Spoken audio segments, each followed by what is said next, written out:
Hello, everyone. Welcome back to Keep Indiana Learning.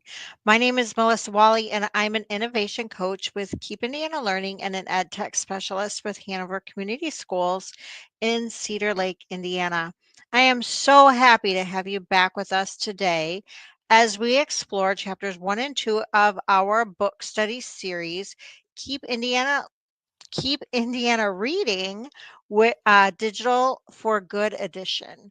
Whether you are here with us live or you join us later on the KINL YouTube channel, we are here to explore this wonderful book. Now, let me introduce you to today's special guest. Diana Knox, my co host for the series, was unable to join today, but we have the wonderful Marty Hoofer here in her place. So, Marty, take it away. Thanks for having me. This is fun. I am normally on the Lit Gal show, which is conveniently about books. And this show is also about a book. So I feel kind of in my element, just slightly different. I am Marty Hoofer, the Keep Indiana Learning Digital Content Manager, also one of the Lit Gals on here on the YouTube channel as well. And I watched yesterday's show about the introduction, which really made me excited to join you today for kicking off chapters 1 and 2. So if you have not watched that introduction yet, you'll want to go back and watch that one. So I am happy to be here, Melissa, pinch hitting for Diana today. Yes, thank you so much. So right out of the gate, I'm just going to say that I am fully enjoying this read. We talked a little bit in the introduction about how as adults we have access to a digital world we never prepared for. We didn't get instructions. There was no ramp up. It just started. So without a precedent, I do like the description of how we're using our natural inclinations at like taking what works in our physical world to know how to behave online. And even just thinking about that seems foreign to me because it's almost like you do it without thinking. So then to actually think about it it just seems weird to me. But then I also think about how we're taking these children and putting them in an online space, and they don't fully understand how to behave in a physical world. So now they have these two places that they have to figure out rules for. And they still need guidance in both places. Yeah. And we as adults know that there's dangers in the digital world, which is why it's so important to have actual strategies and plans for access. And as much as we can be realistic and optimistic, we know that those dangers exist. And so I agree with both of those thoughts and viewpoints. Oh, I completely agree with you. And something that you said, you and I come at this with grown children. And so we are looking at this through a different lens than a parent. But boy, what I wouldn't give to have had this book 15, 20, I don't know, a long time ago. There's really good stuff, and it's such an approachable text. And so I appreciate you guys choosing this text. And the author jumps right in to chapter 1. He does not sugarcoat the problems that we face in this digital space. He calls them digital dysfunctions, which is, I think, is a really good word, because had we had that roadmap or that instruction manual that you talked about, we might have been able to avoid these. I don't think they're inherently there, but because we didn't have a roadmap and we were truly flying this digital plane as we were flying it, as we were making it, or making it as we were flying it, whichever way that goes, we now have some issues that we kind of need to fix. So the first one he talked about, there are 4 digital dysfunctions, and one of them is about online ads, and that children have a hard time, maybe further to say, can't even distinguish between online content and advertising. And I saw that in my own classroom when students would go to a website to get information for a research project, and there would be all those ads down the side that I knew to just ignore those. they're looking at them. And in my brain, I'm thinking, why are you even looking at that? And the next thing you know, they're clicking on it. What startled me was this statistic he gave. I don't know if you caught this, Melissa, but up to 3,000 ads per day. That's insane. In our Saturday morning cartoon watching in the 1980s, we weren't getting 3,000 ads per year, maybe. So it's just a very different world our children are living in this digital space. Yeah, for sure. And when you think about like the ads that we were getting were like cereal, toys, uh, and these ads, I don't even know. Some of them, it depends on what content you're on, but if you're on social media, the ads are for totally random things.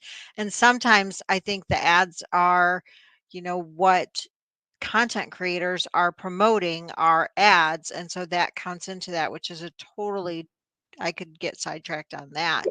But another digital dysfunction is the amount of bullying that takes place. And I think that that is where a lot of people's mind goes first when they think about kids having access. And it's not just bullying, it's hate speech and exploitation and cruelty. All of that together made up digital dysfunction number two. Yeah. Cyberbullying is a lot more problematic than bullying in person, and there's a couple reasons for that. One of them is there's a lot more bravery that takes place when someone's behind the keyboard that doesn't exist in real life, and I think a lot of us have already heard that. But the other part of that is that the victim um, doesn't have anywhere to escape to when it comes to cyberbullying. If somebody is being targeted in real life, they can walk away. They can, go into a different room. There's different things that they can do. But when there's cyberbullying, that is a little bit harder. And the other part of it is it's often really hard to catch the person that's doing the cyberbullying or any of the other things that I described. So all of those makes that a true digital dysfunction. Right. And like you said, it's the one we think of the most, and it's scary and it's hard. And I taught middle school, and you're right. With this being in your pocket all the time, and if you're being cyberbullied, you're carrying that. We talk about people living rent free in our head. I'm carrying my bully with me everywhere I go, which, man, that's hard when you're 12. So that is truly a digital dysfunction that we need to be aware of and work intentionally to help our new digital citizens handle better.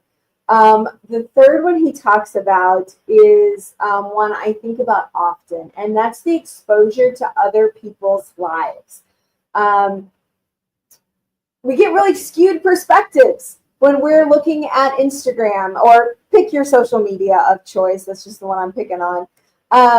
We often, there's a meme that talks about don't judge your life by someone else's highlight reel. And I think that phrase so often.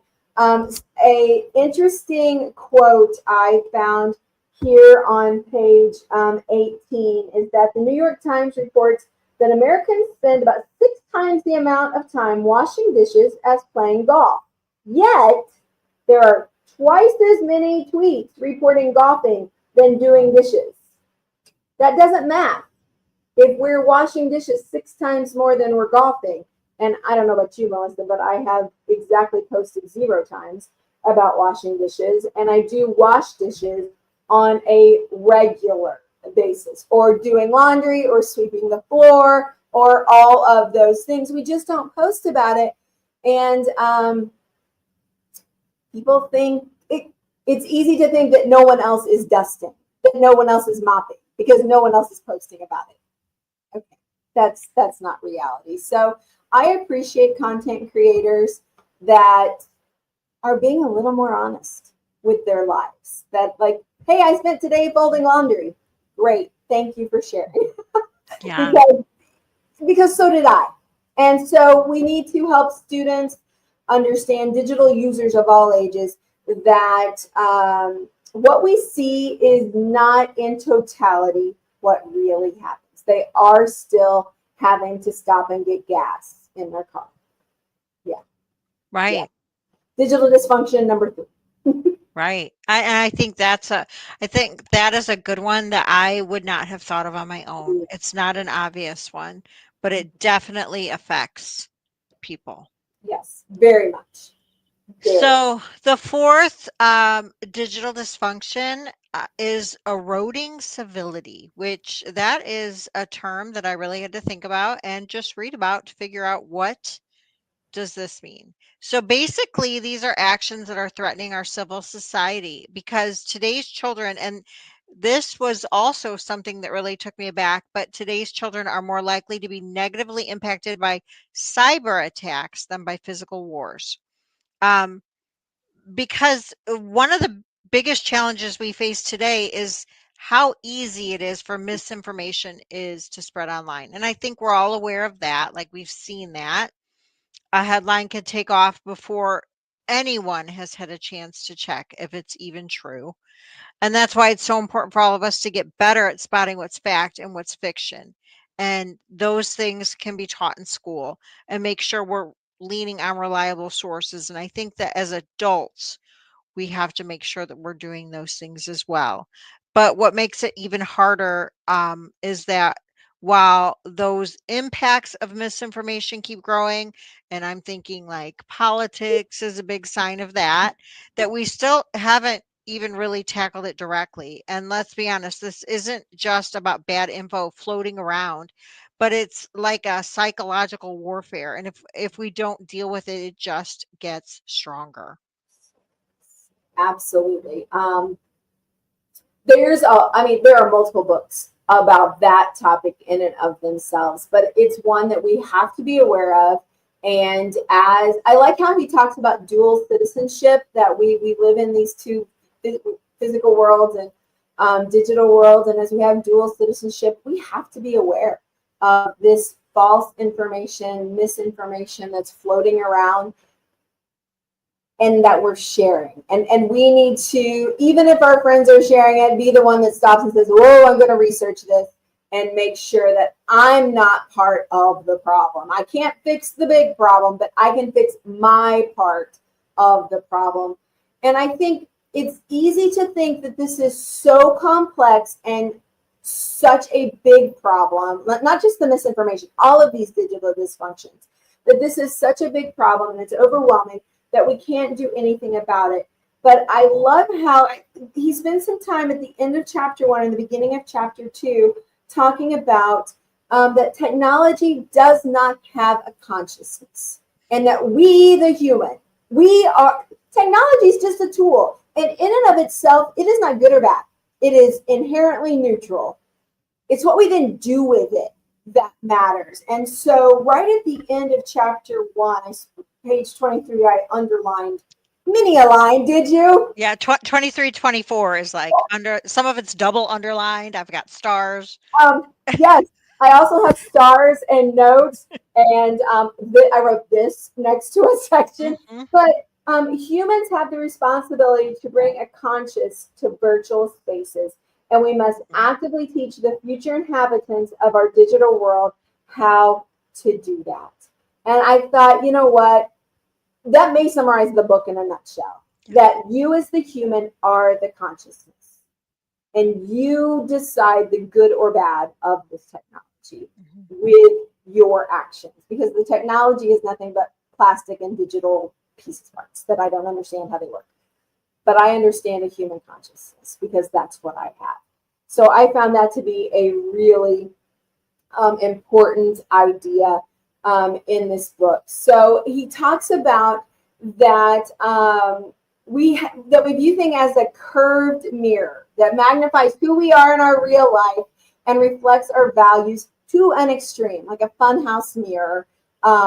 And so we have to bring this conscious to the digital space and teach future generations to do that. So man, that is such a powerful end to chapter one. Yeah.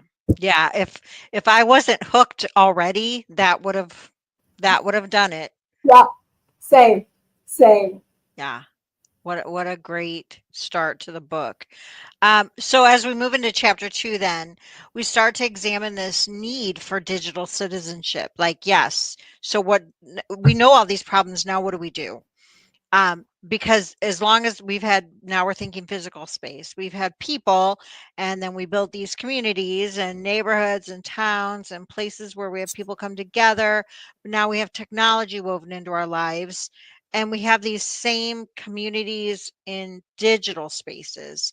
And so then if we think about that in the physical world, we've always worked hard to protect these shared spaces. We have rules, we have these systems of governance, we make sure that people feel safe, and even that information can be trusted. And that's what helps us survive. Yeah. But then now we have these digital spaces, and whether that's social media, online learning, um, even like Amazon, everything. We haven't done any of that. It all kind of like snowballed and as it grew, and everything's growing, but we've barely scratched that surface on questions like, how do we make sure the information is accurate? And who's responsible for keeping these spaces safe and civil and even welcoming? Like that, we there isn't anyone. No, no.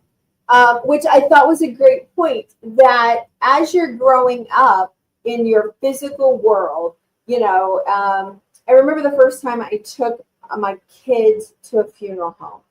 I had explained to them how to behave, but then they watched people and they saw how people behaved. And my children figured out through modeling by the community and then active teaching on my part how to exist in this space. And now, if they go to a funeral, they know how to behave.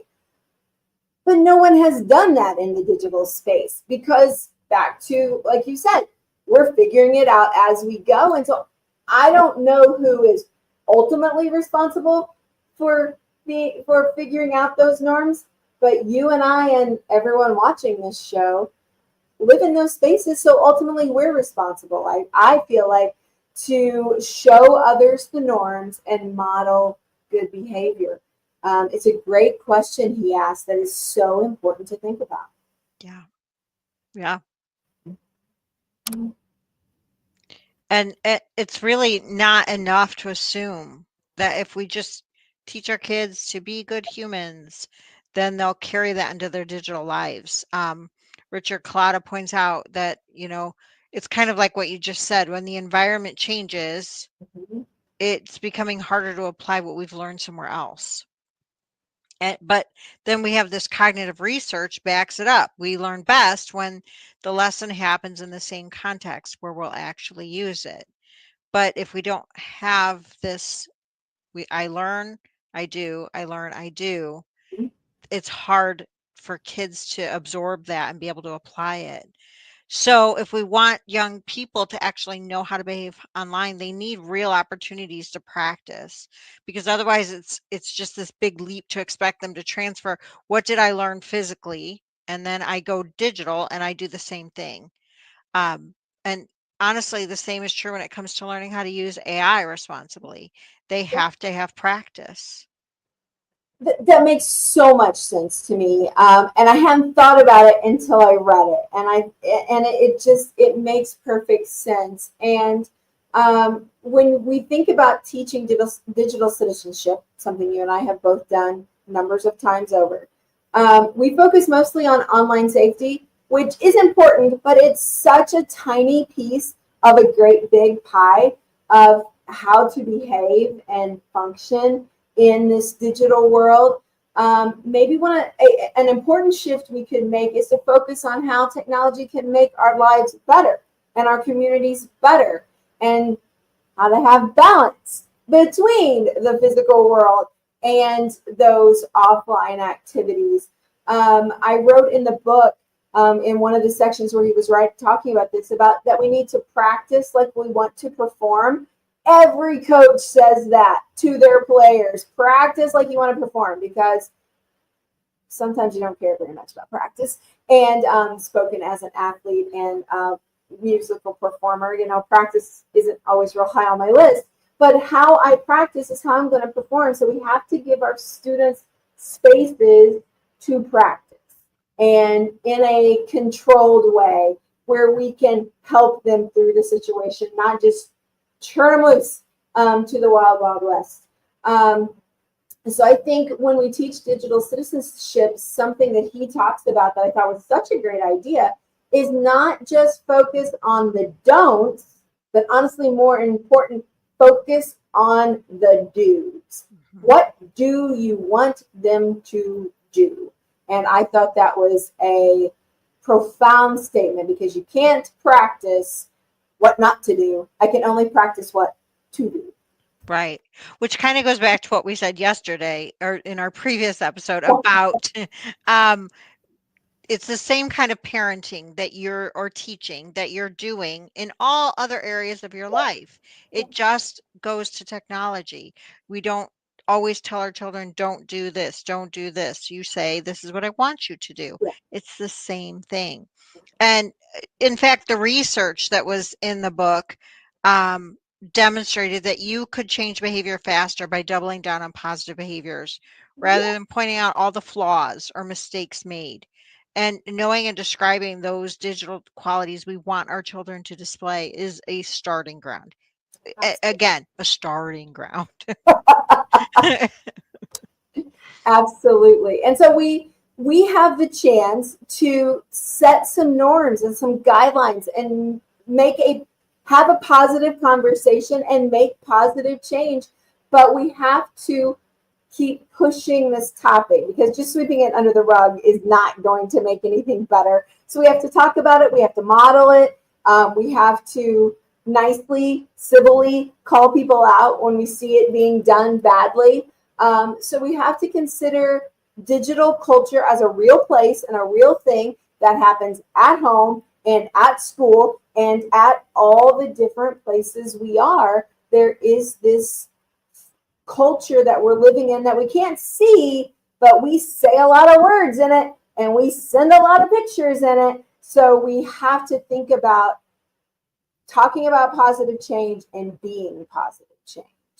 You're right, and it's not as easy as it sounds sometimes, but we're starting this new conversation and it goes beyond what we shouldn't do online and focuses on positive habits our kids can practice and emulate. And I think in the next few chapters that we're going to focus on these 5 attributes that should serve as our guide to these conversations. And these attributes are balanced, informed, inclusive, engaged, and alert. And this is going to allow the adults in the room to refocus and experience what our children experience. And then in the end, perhaps we can create healthier digital spaces we can all enjoy.